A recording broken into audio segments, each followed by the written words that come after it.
experience. It's basically who you are, how you live your life based on your experiences. And understanding that we're all spiritual beings that are on this earth for whatever the reasons are. One of the hardest words probably in the language to define.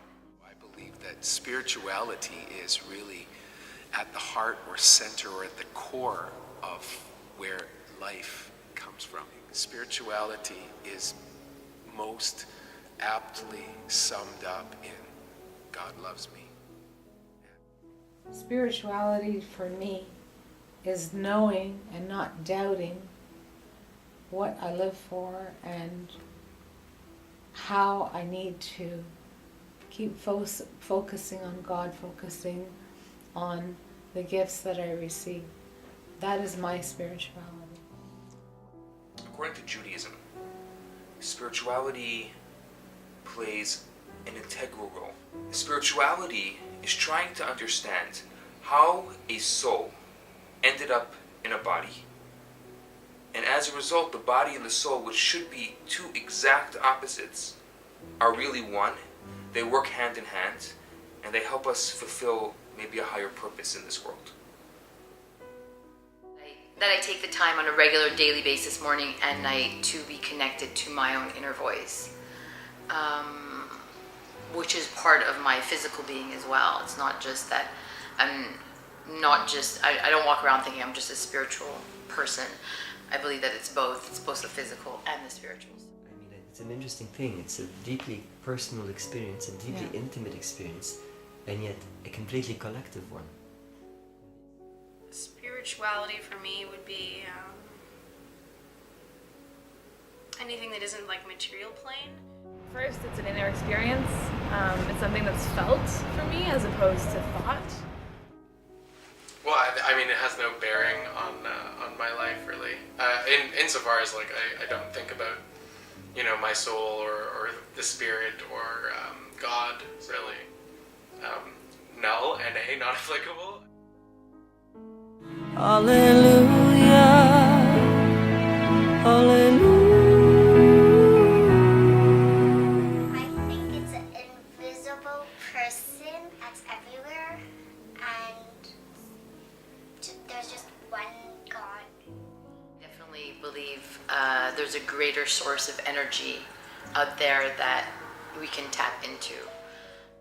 I've come to really experience some mystery, something that's beyond the comprehension and the capacity for my analytical mind. Right? It's something that can't be contained. There's this incredible beauty and mystery in it, and it shows itself in so many ways, in coincidences in my life, or you know, in the intensity of certain feelings and emotions, and and simple things like in the way that an apple is made, or the way that an orange is made. When you cut open an orange and you see intricate patterns, there's a feeling of perfection there, a perfection that's beyond human design. And to me, that's proof that there is a higher power. You can't control when you come into this world, and you can't control when you leave. It's really just a journey to get to a higher power that comes from within. And when you reach that level and understand that you have a higher power inside of you, everyone else does too. Therefore, we all have to be connected in some way. And that's why when I interact with people on a daily basis, I don't look at them as human beings. I look at them as spiritual beings, because we are all spiritual beings. It's interesting. Why do I wear this? I wear this. This is called a kippah. A kippah it reminds me every single day that when I think my head is the highest part of my body, there's something above me, something higher than me. The kippah is acceptance of a higher power. It's acceptance of something beyond me. When I think that my ego, I'm all this, I'm all that, I'm the greatest thing that ever existed, the whole world was created for me, when I think all those things, I think there's something beyond me. I was created for a higher purpose. So I don't like the word God, because God implies, oh, there's this all-ruling figure and I'm a big sinner and I'm gonna go rot in eternal whatever. It's not like that. The God in my life is the acceptance of a higher power, and understanding that every single day my job is to do something better today than I did yesterday. So I've always believed in a higher power. I know there's life out there, but I know there's a God. I've experienced God's love. It's changed my life. It's continuing to change my life. The higher power really is love, and I think when we're at our best, we're reflecting that.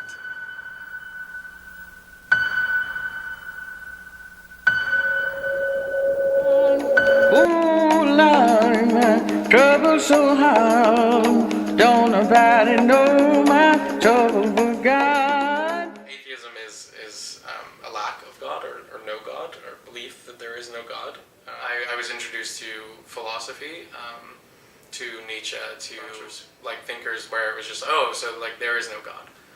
And how do we recover from that? How do we live once that fact has been established? And I guess that's when I started to declare that I was an atheist. And how much that is wrapped up in, like, you know, teenage rebellion and all of that, I couldn't tell you. But it stayed with me. At no point since 13 or 14 have I said I believe in God or I want to believe in God.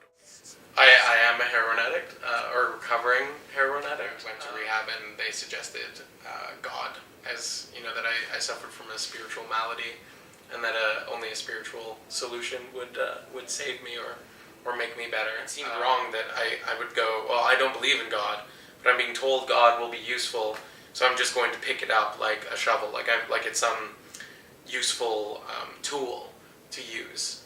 It seemed disrespectful. I don't see the world as something as having been created by anything good, to be honest. I don't see the world or the way people treat one another, the creative act of a benevolent being, of an all-knowing, omniscient, all-powerful thing. I don't think this is a world that accommodates God.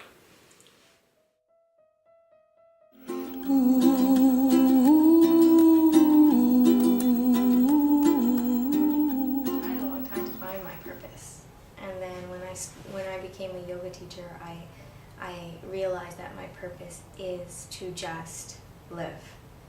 I think everyone's looking for the specific thing that you have to do, specific place you have to go, or a specific mission you have, but it really is just about to live. To continue to become better at what I'm doing right now, which is exploring intellectually and sharing through teaching and so forth. And unraveling this knot of what it is we call spirituality. But my purpose is really to discover the writing on the inside. It's like I believe God has created us, and He writes on our hearts. He writes purpose, and it's completely based in love and also in knowing. I think God knows me better than I know myself, and God's better at me than I am. Say that, but so my purpose is to tell others about Jesus.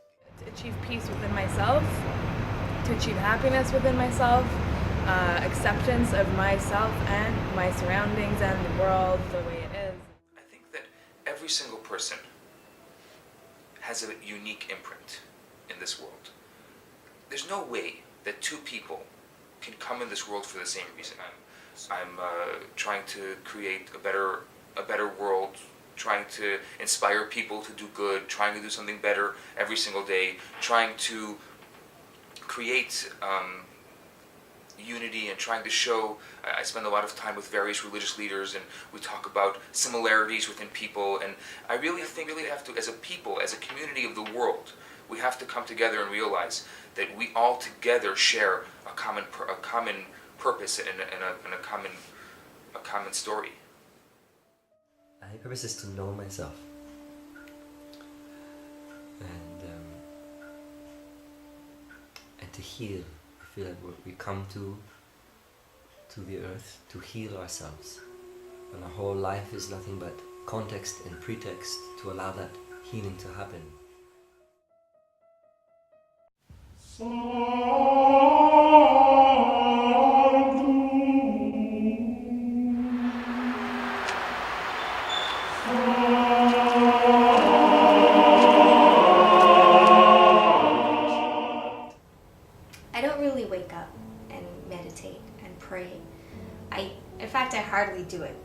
I'm not really a person to, I love the whole concept, and people think that because I'm a yoga teacher that I will sit there and meditate for hours and hours and hours and, you know, disconnect from the world and reach, you know, some enlightened state. But personally, I don't believe that that's what it's about. I believe that we are here to experience and to take what we learn from these philosophies of life and bring them into your daily experience. My practice of spirituality is definitely prayer. First thing that I do in the morning, which is my prayers and thankfulness and being grateful for another day to have the opportunity to do what I love, that's part of my rituals. And the next part is doing my hour stretching and quiet time. And then the next part is making myself a certain type of breakfast, which I know makes me feel good. So now I created something new with my clients that I'm doing training with and health with, is they have to create a list for themselves on how they give themselves love. I pray every morning. I put on what's called a tefillin, and the tefillin is it's a box on my arm, on my biceps with straps around, and a box on my head. One connects to my heart, and the other one connects to my mind, to my brain, and generally the heart, the emotions, and the brain, the intellect. It's very hard to bring them into unity. And in Judaism, we believe that in prayer, you must have a fusion between mind and heart. There must be. I meditate every morning.